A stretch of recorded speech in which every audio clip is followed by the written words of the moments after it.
يلا صورها فيديو، هات الفيديو عليها. انا عايز اقول لحضراتكم النهارده بالنسبه للرياضه، ممكن اعمل سباحه الصبح، ممكن اعمل مشي بعد العشاء، ممكن اعمل دراجه. النهارده دي اهميه الرياضه بالنسبه لنا. مش هنعطلك على حاجه، يعني النهارده الرياضه بالعكس هي حاجه مفيده، حاجه تقدر من خلالها تحرق الكوليسترول اللي في الدم، تقدر تخسس، تقدر تعيد نشاطك تاني. قربي كده بالكاميرا، قربي على الكاميرا اهي.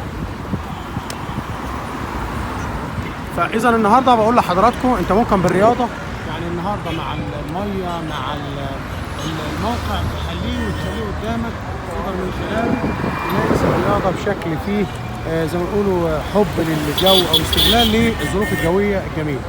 احنا عندنا في اسكندريه النهارده محور المحموديه. لو انت عايز تاخد مكان فاضي وتاخد عجلتك وتاخد الرنويه او تاخد اللي هو الطريق الواصله او الطريق المحموديه، مفيش اي صعوبات مروريه، مفيش اي مشكلات، وتبدا من خلاله مره جري مره دراجات. كنت معاكم النهارده مع البرنامج الرياضي وهو الدراجات. النهارده قدام حضراتكم تاخد دراجتك بالشكل ده، معاك الميه بتاعتك او الجويس بتاعك، تطلع تتحرك، تاخد معاكم دي بس لمحه بسيطه ان احنا ممكن نستغل الاماكن الجميله الموجوده او الاماكن المناسبه لكل رياضه معينه. نشوفكم على خير في الفيديو القادم في سباحه ان شاء الله. والفيديو بعد القادم اذا عشنا كنا من اهل الدنيا هيكون جاري على البيتش او على الشواطئ وعلى الرمل.